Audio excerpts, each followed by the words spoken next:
3월에도 제가 공개한 문건인데요. 예. 그 문건은 쉽게 이해하면 미수령 또는 계엄령에 대한 법률적 검토를 한 겁니다. 그런데 이번 문건은 예. 아주 구체적으로 세밀한 계획을 세운 예. 실행 플랜이다.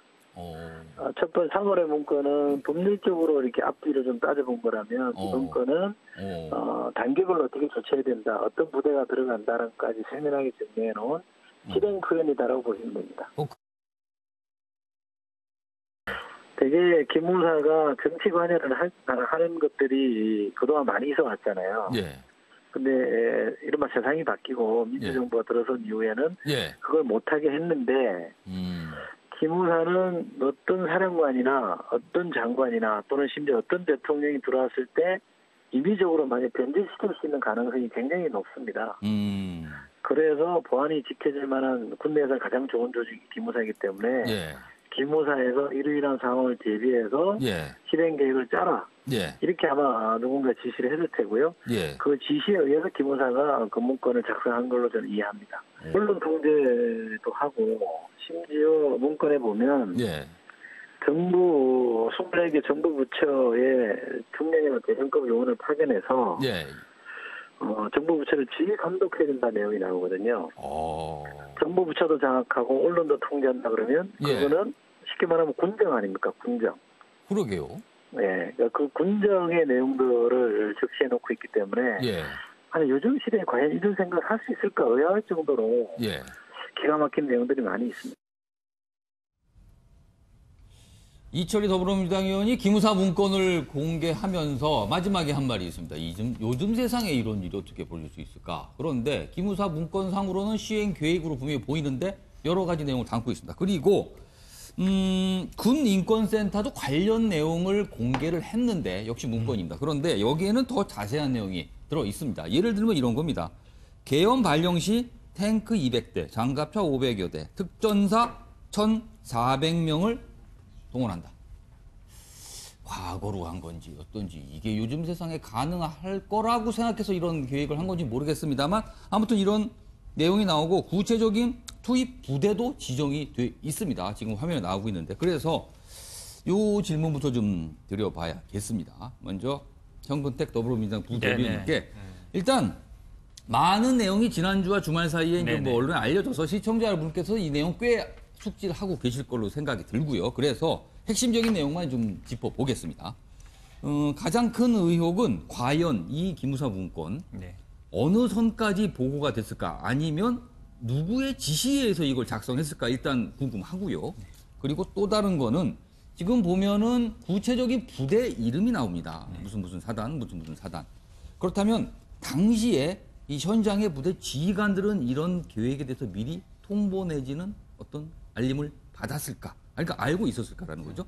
이 부분 참 궁금합니다. 한 가지 좀 중요한 부분이 뭐가 있냐면요. 계속 뉴스에 나왔습니다만 이 사실은 계엄령 발언은 추미애 대표님이 2016년 11월 18일 날 했습니다. 그 당시에 얘기했었는데 그 당시에도 약간 논란이 됐다가 그냥 뭐 그 발언을 할 때는 어느 정도 근거성이 있었다는 거거든요. 그리고 최근에 제가 어떤 분을 만났더니 그 전에 훈련이라는 명목으로 군인들이 방송국 주변을 이렇게 왔다 갔다 하는 부분도 있었습니다. 군인이요? 네네네. 그러니까 그 어떤 훈련 복장을 하고요. 그리고 이렇게 무기를 어떤 갖추고서 그게 뭐냐면 그 전부터 이게 3월에 나왔지만 저는 11월에 나왔다 그러면 11월 때부터 그런 어떤 움직임이 있었다는 걸 보거든요. 그렇다 그러면 분명히 그 전에도 이런 어떤 계획들이 있었다라고 볼 수 있고요. 이런 어떤 이게 지금 3월 달 뭐 그 탄핵 심판을 앞두고서야 바로 나왔습니다만.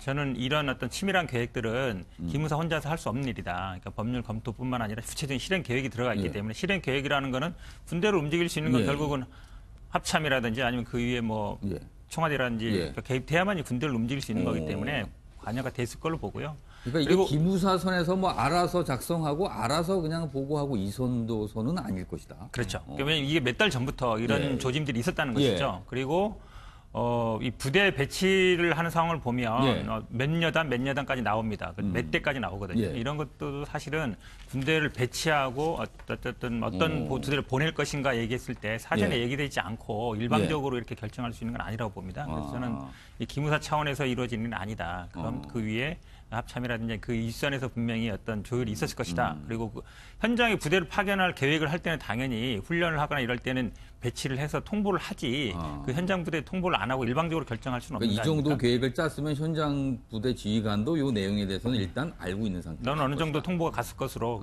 일단 그렇게 네. 아직은 밝혀진 게 없어서 저희가 좀 조심스럽게 추정을 해보는데 이 부분은 어떻게 보면 향후에 굉장히 설명이 좀 돼야 될 부분이 아닌가 싶기도 합니다. 자, 이경환 자유한국당 당협위원장. 예. 어떻게 보십니까? 이 여당 쪽은 사실은 지금까지 별다른 여당이래. 지금 자유한국당 쪽 야당에서는 아직까지 바른미래당 정도를 빼고는 별다른 아직 입장이 안 나오고 있어요. 예. 그래서 지금 이걸 일단 어떻게 좀 보시는지 그리고 제가 아까 드린 두 가지 질문은 또 뭐 어떻게 좀 생각하시는지. 예. 일단 아까 이철희 의원이 이야기했던 말 속에 답이 있다고 생각합니다. 요즘 세상에. 요즘 세상에 감히 저런 걸 만들 수가 있겠습니까? 저런 단어를 참 오랜만에 듣는 거 같아요. 예, 위수령 이런 말 참 오랜만에 듣는 이야기 아닙니까? 요즘에 아마 예. 20대 정도 계신 시청자분께서는 이게 무슨 뜻인가 예. 싶기도 할 거예요. 그렇습니다. 사실은 국민이 그렇게 잊혀질 만큼 국민은 상상하지 않고 있는데 이것을 마치 실행 계획이라고 이야기를 하는데 그 실행 계획 문서가 작성된 건 틀림없겠죠. 예. 뭐 저 문서 전체를 다 보진 못했지만 예. 어쨌든 문서가 나온 건 틀림없으니까 작성이 됐겠지만 그 전제가 문제는 그 전제가 빠져 있다는 겁니다. 전제는 무엇이냐면 탄핵이 기각됐을 때 최악의 상을 전제로 하고 있다. 예를 들어서 탄핵이 기각됐을 때 시위대가 폭도로 변해서 무기를 탈취하고 경찰서를 그렇죠. 침범해가지고 무기를 문건상에는 탈취하고 아마 시위가 이제 과경 양상으로 벌어져서 그렇습니다. 경찰서 내지 경찰 습격을 받거나 뭐 이런 사항을 설정을 했습니다. 설정을 했습니다. 예. 실제 그럴 뿐만 아니라 청와대까지 들어가서 어떤 본인이 원하는 것을 관찰하려고 했을 때, 즉 평화적인 촛불 시위가 아니라 어떤 진짜 폭동으로 볼 수 있는, 즉 위수령 내는 계엄이 상징하고 있는, 법이 상징하고 있는 그런 상황이 됐을 때를 상징하고 있기 때문에 그것은 당연히 뭐 미래는 예측할 수 있는 거 아닙니까? 그리고 오히려 평화시의 전시를 예측을 하듯이 어떻게 된다고 예측하듯이 군이 그런 건 예측을 할 수 있는데 물론 이야기는 너무 구체적이지 않느냐고 이야기하지만 오히려 필요성에 따라서는 구체적으로 할 수도 있는 부분이고 그런 부분들에서는 반드시 사실관계를 밝혀야 됩니다. 그렇지만 마치 이것이 뭐 군정이라든지 친위 구테타라든지 친위 구테타가 이야기되어지려면 최소한 그 관련된 사람들이 여러 명이 있어서 그런 부분들이 이야기돼야 되는데 그런 부분 전혀 없이 오로지 지금 기무 사령관이 작성을 해가지고 한민구 장관에게 보고한다. 뭐 한민구 장관 또 다른 이야기 하는데 그 정도 이야기 나온 상태에서 지금 여기까지 이야기하는 것은 그런 시각 자체가 오히려 국민을 더 모독하고 무시하는 겁니다. 국민의 수준이 그렇지 않습니다. 실제로 어떤 기각이 됐다 하더라도 평화적인 시위가 이루어지게 되면 당연히 발생되지 않을 일이고 오히려 그 확률은 훨씬 더 낮습니다. 국민들의 시각에서 보면 완전 터무니없는 이야기고 오히려 만약에 혹시나 있을지도 모르는 그런 어떤 불안한 사태가 발생이 되게 되면 뭐 물론 그건 아주 극단적인 형태입니다. 실제로 현재 와서 그것이 용인될 수 있는 상황은 저는 없다고 봅니다. 어디 감히 국민의 수준이 어떤 곳인데 그렇다고 본다면 안 될 것을 그냥 한번 작성을 해본 것인데 그것을 마치 오히려 더 이렇게 심하게 이야기를 하는 것은 오히려 더 문제라고 얘기합니다. 그러면 이제 일단은 만약에 사태를 대비해서 군이 혹시라도 이런 상황이 있으면은 군이 개입할 필요가 있으니까 이거 미리 작성해 본 거다라는 이런 설명이신데 그렇다면은 그 문서에 언급된 여러 가지 부대들의 일선 지휘관들은 사전에 요 내용을 좀 알고 있었을까요? 저는 전혀 그렇게 생각하지 않습니다. 지금 뭐 현 대변인 이야기는 뭐 2016년 11월 달에 이거 작성 2017년 3월인데요. 그때는 탄핵이 아직 결정이 된 때도 아닙니다. 2016년 3월입니다. 그러니까 탄핵 직전인, 탄핵 심판 결정 직전인. 아마 탄핵 직전에 2015년 11월 달 추미애 대표가 얘기했던 걸로 저는 기억을 하는데 16년. 탄핵 이후에 이야기를 했습니다. 탄핵 이후에 얘기했습니다. 추미애 대표는. 탄핵은 제가 기억하기로 2016년 12월 달로 기억을 하는데. 그러니까 어쨌든 국회는 2015년 12월에 국회가 탄핵 심판 소추가 됐고요. 그다음에 2016년 3월에 탄핵 결정이 된 거죠. 그 시기는 제가 정리했습니다. 탄핵 무렵에 이 보고서가 작성이 됐다는 이야기고 그 이전에 추미애 대표가 이미 위수령 뭐 계엄 이런 이야기를 했었는데 그거와 연관지어서 뭐 훈련을 하는 훈련복을 입은 사람이 하고 있다 뭐 이런 이야기를 하셨는데 그건 확인되지 않은 사실입니다. 그건 확인되지 않은 사실을 가지고 지금 오히려 공세적으로 사실관계 흩어질 수가 있기 때문에 오늘은 지금 뭐 일단 정대 부대변인께서 일장 얘기해서 저희가 사실관계를 확인할 길이 없습니다. 일단 그냥 주장을 하신 겁니다. 그래서 잘못되면 오히려 사실을 왜곡될 수가 있습니다. 지금 무슨 뜻이냐면 촛불 집회하고 계엄령과 바로 연결되기 때문에 평화적인 촛불 집회에 바로 계엄령을 발의해서 하는 거 아니야? 이런 식으로 지금 국민들이 오해를 하고 있거든요. 그 전제가 돼서 그건 빠져 있는데 마치 또 지금 이야기를 하는 것은 뭐 훈련된 복장 이런 이야기하면서 또 계엄령, 촛불 이렇게 연결시키면 국민이 오해할 수가 있습니다. 저는 제가 보기엔 그건 사실 왜곡이고요. 예. 아직 확정지에 대한 사실을 추정적으로 얘기하는 것은 문제가 있다고 저는 예, 봅니다. 알겠습니다.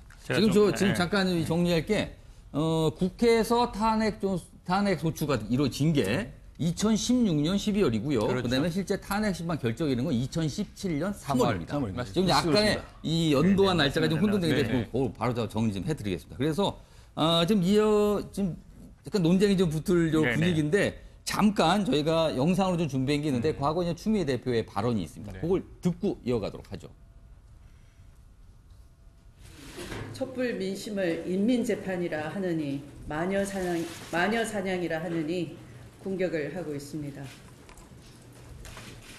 박사모를 시켜서 물리적 충돌을 준비시키고 시간을 끌며 지지층을 결집시키기로 시도하고 사정기관에 흔들지 마라 신호를 보내고 있습니다. 이렇게 한 다음 최종적으로 계엄령까지도 준비하고 있다는 정보도 돌고 있습니다. 참으로 무지막지한 대통령입니다. 하야하십시오. 계엄령 선포 안 됩니다. 그런데 제1야당이 대통령의 계엄령 선포를 검토하고 있는 것처럼 얘기했습니다. 제1야당의 대표가 국민들에게 유언비어 유포의 진원지, 진앙지가 되고 당사자가 된다는 것은 매우 정말 불행한 일입니다. 오늘 오전 더불어민주당 추미애 대표의 계엄령 준비 운운 발언에 대해 매우 유감스럽게 생각합니다. 제1야당의 책임 있는 지도자가 하기에는 너무나 무책임한 정치적 선동입니다. 더 이상 사회 혼란을 부추기는 발언은 자제해 주시기 바랍니다. 2016년 11월입니다. 한참 전 촛불 집회가 전국적으로 벌어지고 있을 당시 그리고 해를 넘겨서 탄핵 결정이 이루어지는 겁니다. 그 사이에 이제 벌었던 일인데, 자, 이제 청구대 부대변인 약간 네, 제가 발언을 좀 하시라고. 하겠습니다. 지금 네. 추미애 대표님 발언하고 네. 이 문건에서의 현안 인식하고 좀 비슷합니다. 뭐가 있냐면 촛불 집회와 그다음에 반대하는 예. 그 세력들이 어쨌든 좀 충돌을 하고 예. 그 혼란을 빙자해서 뭐 북한의 어떤 위협을 내세우면서 군이 개입할 수 있는 명분 그 구도거든요. 예. 지금 문건에도 보면 뭐라고 되어 있냐면 진보 세력은 종북 세력이다. 예. 그리고 충돌이 일어난다. 예. 무력적인 충돌이 일어나고 그다음에 북한군이 움직일 것이다. 그렇기 때문에 군이 불가피하게 개입해야 된다. 지금 추미애 대표님 발언도 자세히 보시면 예. 그런 걸 상정하고 있습니다. 좌우 충돌이 일어나고 그다음에 좀 폭력적인 성을 띠면서 군대가 개입할 수 있다. 그래서 이게 일맥상통해요. 그렇다면은 당시에 추미애 대표는 저런 움직임 군에서 그리고 기무사인지 모르겠어요. 아무튼 저런 움직임은 어디선가 들은 거네요. 그렇죠. 당연히 뭐 정보 제공자가 있으니까 그러니까 공개석상에서 발언한 이 거고. 문건이 만들어지기 몇 달 전에 미리 저런 분위기를 어디서 들었다고. 그렇죠. 제가 아까 보시면. 말씀드린 게 그래서 이게 2017년 3월에 와서야 이런 일이 처음 벌어진 게 아니고 그 전부터 이런 조짐이 있었다는 거거든요. 알겠습니다. 그리고 아까 뭐 군인 얘기 아니라 예. 지금 이경환 부대표님 이런 일이 있을 수도 있기 때문에 상정할 수 있는 거 아니냐고 말씀하셨지만 상황 인식 자체가 그 당시에 우리가 뭐 쓰레기도 주워갈 정도로 전 세계적으로 평화적인 시의 그 분위기였거든요. 그런 상황에서 이 탄핵 기각만 염두에 둔 게 아니고 그 전부터 이 시위가 계속 뭐 커지고 이럴 때면 군대는 개입할 수 있다라는 어떤 알겠습니다. 시그널을 계속 보냈다는 것이죠. 그게 중요하다는 질문 것이죠. 잠깐만요. 제가 하나 좀 정리 좀. 이 문건에 기무사 문건에는 탄핵 기각이라는 표현은 나오지 않습니다. 그렇죠. 그러나 전체적인 분위기를 보면요, 그러니까 과격 시위가 벌어져서 불복을 한다 그랬어요. 탄핵, 헌법재판소의 어떤 결정에 불복을 하면서 뭔가 과격 시위가 벌어진다. 그러니까 문건상으로 보면은 양쪽 기각 내지는 인용 뭐 둘 다를 가정하지만 전체적인 분위기는 아무래도 기각 쪽에 무게를 두고 문서를 작성한 게 아닌가라는 분위기 분명히 있습니다. 문건에는. 예. 자, 그걸 좀 강조해 드립니다. 예. 우리 현 부대변인 그 11월 18일 이야기 계속 하시는데요. 예. 조금 전에 우리 추미애 대표도 그런 얘기를 했지만 계엄령이 돌고 있다 이렇게 이야기를 했거든요. 그것들은 본인들끼리 사이에 있는 이야기예요. 어떤 근거가 있는 것이 아니라 예. 제가 보기엔 그렇습니다. 만약에 근거가 있었다면 그때 근거를 대셔야 되는데 근거를 이야기 안 했다는 거죠. 그거는 뭐냐면 그 당시에 촛불 시위를 이야기하던 분들이 사이에 속시 것이 어떤 뭐 박근혜 대통령이 이렇게 하지 않을까라고 시나리오를 스스로 그려보는 것이겠죠. 그런 이야기 돌고 있었다는 이야기를 스스로 이야기했던 이야기를 이야기 꺼낸 것에 불과합니다. 그것을 마치 그 당시에 탄핵도 되기 전에 나왔던 이야기를 탄핵 결정이 난 이후에 탄핵 헌법재판소의 기각 결정이 바로 나기 이전의 시점까지 연결해가지고 이야기하는 것은 무리가 있다고 봅니다. 마치 그것을 사실인 것처럼 이야기하는 건 정말 잘못입니다. 알겠습니다. 지금 뭐 엄격히 사실로 드러나 뭐 계속 얘기해 보면 약간 의견 다질 것 같은데. 아니 그 시위하는 분들 사이에 돌고 있는 얘기를 당시에 제1야당 대표인데 지금 탄핵이 뭐 되냐 가냐 국회에서 굉장히 논쟁이 될 때였거든요. 아무런 근거도 없이 공개석상에서 발언하면 만무한 것이고 다만 그 사람이 누구한테 제보를 받았다든지 그런 말을 못하는 것이지 제1야당 대표가 근거 없이 얘기하겠습니까? 그건 상식적으로 맞지 않는 얘기입니다. 당시에 추미애 대표가 어느 정도 얘기했기 때문에 뭔가 좀 비중 있는 어떤 인물로부터 설명을 듣고 했다. 뭐 이런 말씀을 하신 것 같은데 일단 요 정도로 하고요. 사실은 이 문건 내용 앞으로 큰 논란으로 계속 이어질 것 같은데 문제는 드디어 이제 정치권으로 이게 옮겨가는 듯한 분위기입니다. 일단 국방 전문가로 통하죠. 정의당 김종대 의원이 관련 얘기를 좀 했고 그리고 국회 국방위원장을 지낸 한국의 김영우 의원도 얘기를 했고요. 그리고 이분은 왜 이 말씀을 하시는지 모르겠어요. 지방선거에서 이제 한국당 후보로 최근에 출마했었는데 강윤재 변호사도 관련 얘기를 했는데 일단 제가 먼저 소개 좀 해드리겠습니다. 김종대 의원은 청와대와의 교감 속에 이 문건 작성했을 가능성 주목해야 된다라고 하면서 전면적인 이제 조사가 필요하다. 그래서 뭐 청와대 당 경호실도 조사를 한다. 일단 이런 얘기를 했고요. 일단 최현일 평론가. 이 세 분의 발언 중에 제가 일단 김종대 의원 발언을 소개했는데 나머지 두 분 발언도 좀 소개해 주시죠. 지금 이렇게 발언한 이유가 있어요. 왜 청와대 경호실을 언급했는지를 생각해 보면 지금 우리가 문재인 정부의 경호실은 경호실이 아니고 경호처로 격화됐습니다. 경호처장이 이제 보이지 않는 경호를 하고 있고 이 경호처장은 경찰 출신인 거죠. 그 당시로 가보면 경호실장은 청와대 3실장이라고 우리가 불렀는데 주로 왕 실장인 김기춘 당시 실장만 뭐 비서실장만 눈에 보였습니다만 드러나지 않은 박흥렬 당시 경호실장이 장군 출신이에요. 군 장성, 예비역 장성이에요. 스타라는 거죠. 그러다 보니까 저는 이 기무사령관, 당시에 조현천 기무사령관이 있는데 핵심 3인방은요. 여기 조사해야 될 사람은 딱 3명이에요. 한민구 당시 국방장관, 국방부로 보고됐다라는 얘기가 이미 나왔고 작성을 주도한 기무사령관, 조현천 사령관, 그다음에 청와대 내 경호실장 박흥렬 예비역 장군 3명을 조사해야 여기 이 시나리오 작성이 실행 단계냐. 김종대 지금 의원은 실행 단계라고 하는 것이거든요. 그리고 지금 이제 야당에 있는 뭐 보수 정당의 김용우 전 국방위원장은 자, 문제는 군은 여러 가지 안보에 대한 검토를 할 수 있다. 그러니까 이 자체가 이상한 것은 아니다. 근데 여기서 어떤 갭 차이가 있는 거냐면 김종대 의원은 실행 계획이다. 여기 방점이 있는 거예요. 근데 나머지는 이 시나리오는 군이 여러 가지로 준비해야 되는 거 아니냐. 근데 이 사이에서 제가 좀 무서운 것은 뭐냐면 정치인들이 한 가지를 강구하고 있는 게 역사 속에서 민간 사태에 군이 개입했을 때 벌어졌던 일을 좀 떠올려 봐야 됩니다. 이게 뭐냐면 79년이고요. 12.12 신군부가 등장했을 때 이때는 군끼리 어찌 보면 신군부 세력과 그걸 저지하려는 세력 간의 총격전이 벌어져서 군인이 전사하기도 합니다. 자, 그리고 이제 두 번째는 80년 5.18이죠. 지금 광주 민주화 항쟁, 민주화 운동으로 우리가 부르고 있는 그때는 군이 뭐 폭도들을 진압하기 위해서 갔다가 대량 학살이 벌어졌던 역사가 벌어졌습니다. 그리고 이제 제가 기억을 하면 79년 위수령, 마지막 위수령 때 제가 이제 성북구에 살고 있었는데 동대문구에 대학이 많아요. 외국어대, 경희대 모두 다 군부대가 진주에 있었고 휴교령을 내리고 학생들을 다 학교에 못 들어오겠습니다. 그때 심각한 이 사태가 벌어졌었죠. 이런 걸 보면 군이 도심에 전차와 장갑차가 나오고 군이 주둔을 한다. 지금 아까 이제 특전사만 1,400여 명 말씀하셨지만 일반 보병까지 지금 4,000명 예정입니다. 5,000명의 군이 서울 시내에 주둔한다. 그럼 어떤 일이 벌어질지가 상상이 안 되는지 좀 정치적으로 저는 아주 답답함을 금할 수가 없고요. 이러면서 지금 이 시나리오라고 우리가 이야기하는 것에 대한 뭐 이제 시각 차이는 정치권에 존재하는 것 같습니다. 자, 현경명 전 의원님 오래 기다리셨습니다. 이게 뭐 갑자기 뜨겁게 이게 논쟁이 붙었어. 지금 김종대 의원의 이 글, SNS에 올린 글입니다. 지금 나머지 두 명이 약간 이제 보수 진영에서 이거에 대한 반응을 보인 건데, 이제 김영우 한국당 의원 그리고 강윤재 변호사입니다. 김영우 의원은 당연한 일 아닌가, 군이 이런 건 대비해야 된다라는 그런 취지로 글을 올렸고요. 강윤재 변호사는 왜곡 억지 오바다. 지금 이거에 대해서 이제 문제를 삼는 게, 그리고 뭔가를 덮고 싶어서인가. 장하성 실장의 국정농단 뭐 이렇게 하면서 약간 뭔가 음모가 있다. 이거에 공개되는 과정이 이렇게 지금 반응을 보였어요. 자, 이거에 대해서 어떻게 좀 보시는지. 먼저 김영우 의원이 발언한 부분에 대해서는요.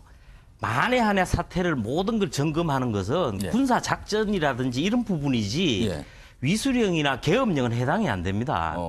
국민 주권주의가 확립되어 있는 민주국가에서 예. 위수령이 뭐 계엄령이 왜 필요합니까? 이 부분은 예. 군이 일체 검토를 해서는 안 됩니다. 그 기무사가 그런 일을 하는 사실 기무사라는 게 그런 것을 하는 것도 아니잖아요. 아니요. 기무사 같은 경우는 예. 군 전체에 대한 보안도 있지만은 예. 전군을 장악하고 있는 상태이기 때문에 예. 그 기한 업무라든지 실제 병력 동원이나 예. 이런 실행력까지 갖춘 유일한 기관이 기무사입니다.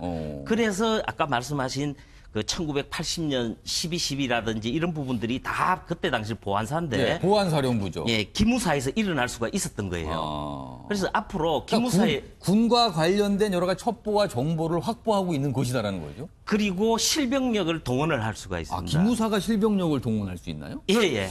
아니, 그렇게 돼 있습니까? 그거를 성급하게 말하는 건데 예. 제가 말씀드리는 건 뭐냐면은 다른 누구도 그걸 할 수 없고 기무사도 할 수 없죠. 예. 그런데 현실적으로 예. 가지고 있는 힘과 영향력 또 위기 상황이 조성됐을 때 움직일 수 있다는 걸 말씀드린 거예요. 그러니까 뭐 아무튼 그거는 그런 취지였고요. 잠깐만. 네네. 그리고 그러니까 김용우 의원의 발언은 근데 일단 당연하다 이렇게 기무사가 아니요, 그 어떤 경우에도 예. 예를 들자면은 예. 그 미국이나 유럽, 일본에서는 부분적으로 유사한 형태가 있었지만 예. 미국이나 유럽에서 그런 형태의 우리가 말하는 계엄이나 이런 부분은 검토 대상이 아닙니다. 그러니까 이건 당연한 게 아니다라고 지금 보시는 거네요. 아니, 있을 수가 없는 일입니다. 그렇다면은 강윤재 변호사가 말한 뭔가를 덮고 싶어서 이러는 거 아니냐라고 약간 의혹성을 제기를 했어요. 그 부분은 맞아요. 사실 문재인 정부 들어와서 사법부를 비롯해서 여러 기관에서 내부 문건이 너무 많이 나옵니다, 지금. 그리고 어떤 정치적 현안이 생길 때마다 내부 문건이 나와서 내부 문건이 나왔으면은 자체 TF까지 만들어서 태스크포스요.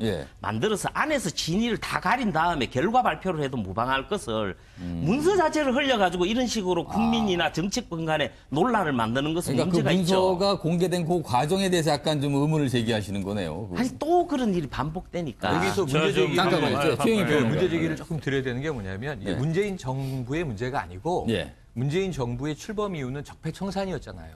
올해 들어와선 그 말 많이 안 쓰고 북미 관계 또 남북 관계 또 경제 문제 이제 민생이 중요하죠. 그런데 문제는 지금 이런 튀어나오는 문건들을 볼 때마다 도대체 지난 정권에서 무슨 일이 있었던 건가? 국가를 어떻게 헤집어 놨길래 5만 군데에서 이런 게 쏟아지는가? 지금 양승태 대법원장의 문건에 대해서 어떤 국민이 동의합니까? 재판 거래는 의혹입니다, 아직. 수사해봐야 되는 거죠. 심지어 이 김명수 대법원장이 수사 의뢰한 상태니까 수사 결과를 지켜보도록 하고. 자, 지금 이 상황이 지금 튀어나오면서는 그러면 지난 정권에 김기춘 비서실장 얘기도 했습니다만 다 유신 정권부터 해왔던 인물들이기 때문에 국민 수준의 놀라운 괄목할 만한 성장을 모르고 70년대처럼 해도 된다고 생각했던 것 아닌가. 아까 기무사는요. 군동원 절대 하면 안 됩니다. 보안사 이후에 기무사로 이름을 바꾸면서 군 내의 첩보와 정보만 담당하고 대공 업무만 하는 거예요. 근데 여기서 기무사에서 뭐가 나왔냐면 민간인 산찰 문건이 먼저 튀어나왔고 그다음에 위수령 검토 문제가 튀어나온 거예요.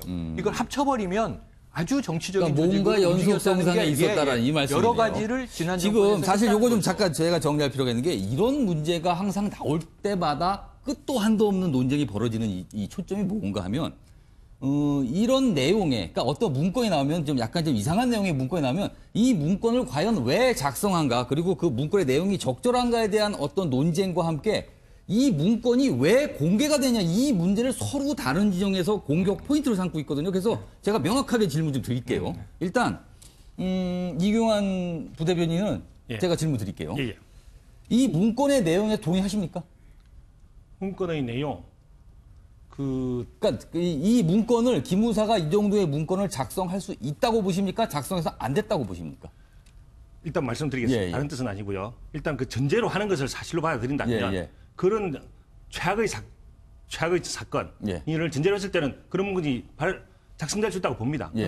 그거는 기무사의 당연한 내용인데 만약에 근데 그 작성하는 자가 어떤 개인적인 의도 내지는 진짜 친위 구테라타라든지 이런 걸 생각을 해서 그 실행 계획처럼 만들었다고 한다면 그건 조사를 통해서 당연히 처벌을 받아야 되죠. 알겠습니다. 그렇지만 그게 아니라면 당연히 군의 선의로 작성할 수 있는 기무사가 그 안에 설명했던 그런 전제가 있다라면 요거는 크게 문제될 건 아니다라고 일단 보시는 거고 그럼 제가 처음부터 부대변인 드릴게요.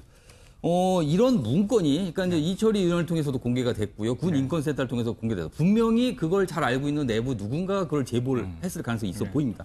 이렇게 문서가 공개되는 거에 대한 적절성은 어떻게 생각하세요? 저는 맞다고 봅니다. 왜냐하면 이게 처음 나온 얘기 아니고요. 아까도 나왔지만 그 전 2016년 11월에도 어쨌든 추미애 대표 발언이 있었고요. 그다음에 2017년 3월에 이런 뭐 위수령 계엄령 검토했다는 얘기를 지난번에 한번 나온 적이 3월에 있습니다. 이제 국방부에서 법률 검토를 했다. 이런 얘기가 나왔습니다. 그때 먼저 의혹을 제기했었고요. 그다음에 나왔습니다. 그리고 이 부분에 대해서 그렇다 그러면 어느 정도 군대 내에 그런 문건이 존재할 가능성이 있는 거 아닙니까? 그리고 이철희 의원이 공개 청구를 했을 때 이게 비밀이 아니다라 그랬어요. 비밀로 분류가 안 된 문서입니다. 그렇죠. 보니까 그게 기밀 분류되지 않는 문서더군요. 그렇다면 국회의원이 일반적인 문서로군요. 그렇죠. 국회의원이 문서가 대략 그런 문서가 있다는 걸 알고 요청을 했을 때 주는 게 맞습니까? 안 주는 게 맞습니까? 저는 주는 게 맞다고 봅니다. 이게 어떤 상황을 덮는 게 아니라 이 당시에 이런 문서가 있다라는 게 어느 정도 분위기가 있었고 그다음에 국회의원이 정보 공개 자료 공개를 요청한 거기 때문에 당연히 주는 게 맞다고. 현경변 전 의원께는 이 두 가지 사안에서 짧게 답변 주시죠. 항상 두 가지가 항상 이 논점으로 이 쟁점이 되더군요. 보면. 저는 거듭 말씀드리겠지만은 위수력이든 계엄이든 합수라는 용어가 나오는 건 절대 용납돼서는 안 됩니다. 일단 요 문건을 작성한 건 이건 문제가 좀 있는 거였다. 사실요. 군에서 어떤 상황도 대비할 수 있습니다. 예를 들어서 우리가 북한에 대한 공격을 한다든지 중국과 일본과의 전쟁 시나리오 이런 부분은 다 무방합니다. 군사 안보 문제이기 때문에. 군인의 역할이죠 원래 그걸 어떻게 하는데. 군이 만해 사태에 하나에서 국민을 향해서 총구를 겨눌 수 있고 조치를 군사적인 조치를 이건 검토 대상이 아닌 거예요. 그러니까 이건 잘못 적정하지 않다라고 보시는 거고. 그러니까 문서 아까 공개된 부분은 조금 문제 제기를 하시는 거거든요. 제가 볼 때는요. 2016년 11월, 12월 당시에요. 시중에 이런 말들이 많이 돌았어요. 극단적인 의견을 이야기하는 분들도 있었고 추미애 대표가 이런 발언까지 하실 정도라면 정치적인 상황은 제가 감안 못하는 부분은 아니지만은 적어도 책임 있게 근거 자료라든지 이런 부분들을 제시했어야죠. 알겠습니다. 요건 뭐 요 정도로 하고요. 사실은 이게 정치권으로 넘어가면은 참 답도 안 나오고 합의도 이게 무슨 합의가 되는 문제도 아니고요. 아까 말한 두 가지 관점을 서로 공격을 하게 되거든요. 그래서 이게 참 어느까지 파장이 앞으로 이어질지 참 걱정스럽긴 합니다만. 일단 제가 이 말을 한 가지 좀 하고 싶습니다. 이 기무사 문건을 혹시 경찰 쪽에서 좀 보셨다면 좀 불쾌하지 않았을까 싶기도 해요. 만약에 탄핵 심판 결정 이후에 어떤 과격 시위가 벌어지면 1차적으로는 경찰이 하는 거거든요. 그런데 경찰이 하는 거를 못 믿어서 군이 나설 수도 있다라는 어떤 이런 문건이 작성된 부분. 경찰은 어떤 반응을 보일지 궁금합니다.